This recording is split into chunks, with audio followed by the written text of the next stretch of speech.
গরমে পড়ছে দক্ষিণবঙ্গ। আগামী শুক্রবার অবধি তাপপ্রবাহের সতর্কতা জারি করেছে আলিপুর আবহাওয়া দপ্তর। চরম তাপপ্রবাহ থাকবে অন্তত 7 জেলাতে। পূর্ব পশ্চিম মেদিনীপুর, ঝাড়গ্রাম, পুরুলিয়া, বাঁকুড়া এবং পশ্চিম বর্ধমান ও বীরভূমের জেলাগুলিতে।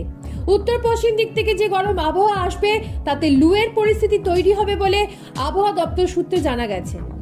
কলকাতায় সর্বোচ্চ তাপমাত্রা পৌঁছে গেছে 40 ডিগ্রিতে। পানাগড়ে 45 ডিগ্রি পেরিয়ে গেছে তাপমাত্রা। অন্যদিকে বাঁকুড়া তাপমাত্রা 44 ডিগ্রি ছাড়িয়েছে। গত 50 বছরে এপ্রিলে কলকাতায় এরকম দীর্ঘস্থায়ী গরম পড়েনি বলে আবহাওয়া দপ্তর সূত্রে জানা যাচ্ছে।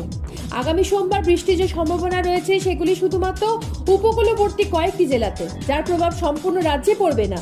তবে আগামী দিনে বৃষ্টির যে পূর্বাভাস তা কিন্তু হতে পারে, কারণ ঘূর্ণাবর্তের অবস্থান রয়েছে বেশ কয়েকটি, যার ফলে কিছুদিনের মধ্যে বৃষ্টির সম্ভাবনা রয়েছে।